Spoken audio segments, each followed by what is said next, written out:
এটা কি দেখার কথা বলেছে নাকি পরে হলে ওটা তো আমি আগে উত্তর দিলাম। হ্যাঁ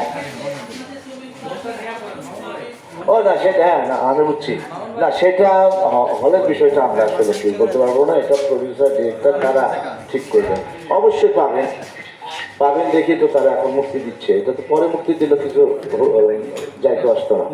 নিশ্চয়ই কনফিডেন্স আছে যে আমরা মুক্তি দিতে পারবো, দিবে এই ব্যাপারে নিশ্চিত থাকে। আমার মনে হয় যে হল পাওয়া যাবে, ভালো হল পাওয়া যাবে।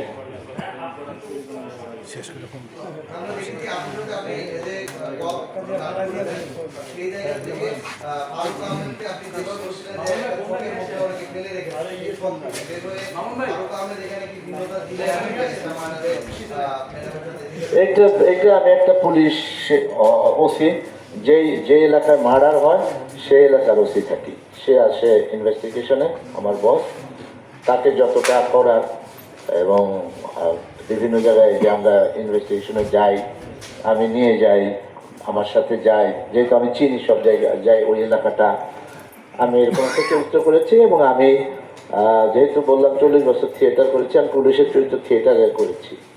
তো ওইটাই যে এখন করেছি তা না, তবে আমি চিনি জানি পুলিশ সম্বন্ধে, আমি চেষ্টা করেছি আমার মতো। এখানে যে খুব হাসির কিছু এই চরিত্রে আছে তা না, দু এক জায়গায় আছে হয়তো বা, কিন্তু বেসিক্যালি আমি মানে হাসি, দুঃখ, কান্না, বেদনা, ভালোবাসা, প্রেম, প্রীতি, আমি এইভাবে কোনো বিশ্বাস করি না। কেন, আমি আবার হুমায়ুন আহমেদের স্টুডেন্ট, তো মানে টেলিভিশনের নাটকের ক্ষেত্রে আর মঞ্চের জন্যে আমি আমার আলাদা ডিরেক্টর নির্দেশক ছিলেন, কিন্তু টেলিভিশনের ক্ষেত্রে তো হুমায়ুন ভাই এটা বলতেন, হিরো হিরোইন, নায়ক নায়িকা, প্রেমের নাটক, হাসির নাটক, দম ফাটানো হাসির নাটক, এগুলো কিচ্ছু নাই। তুমি একটা চরিত্র নির্মাণ করবা, সেটা যদি দর্শক মনে করে যে এটা হাসার জায়গা আছে, হাসবে। আমাকে কেউ দায়িত্ব দেয় না হাসানের, কেউ দায়িত্ব দেয় না। হুমায়ুন আমি নিজে বলতে যে আমাকে কেউ দায়িত্ব দিল, আমি নেবো না দায়িত্ব, আমার দরকার কি, ঠেকা করছি আমার, আমি যে মানুষকে আসাবো, আমার নাটক দেখলে হাসে হাসবে, কানলে কাঁদবে যদি মনে হয়। তা আমি অভিনয় করার সময় ওইটি মাথায় রেখে এক্সাজারেশন করি না, অতিরিক্ত করি না, আমি ক্যাজুয়াল একটু অ্যাক্টিং করার চেষ্টা করি। এখন অনেক দর্শক আমি জানি যে গালি দেয় পেছন থেকে, এই বদমাইশ খালি একই রকম কমেডি করে এরকম বলে। আবার অনেকে মনে করে যে হ্যাঁ না, মোটামুটি ঠিকঠাক আছে। তবে আমি একটা মিডিয়াকার অভিনেতা, এই হিসাবে আমি আছি। জি, অসাধারণ। আরো বলবো,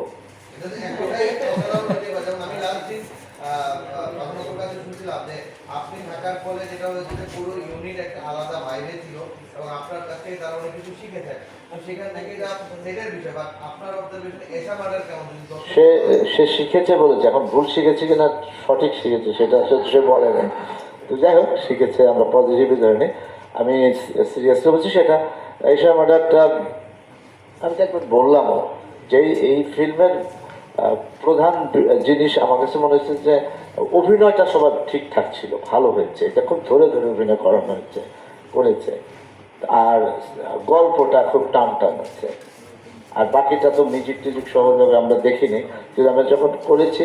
আর আমার কারণে যদি পুরো টিম যদি যদি উৎফুল্লিত থাকতো, আনন্দ ঘন পরিবেশে যদি আমরা করে থাকি, তাহলে এটা তো আমার জন্য অনেক বড় পাওয়া।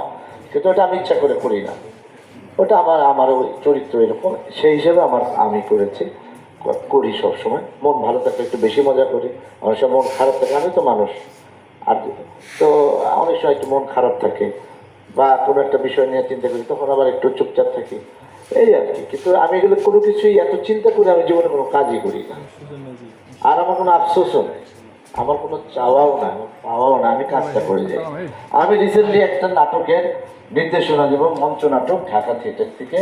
আপনারা আমার জন্য একটু দোয়া করবেন, এই ফিল্মের জন্য তো অবশ্যই আপনারা প্রচার করবেন।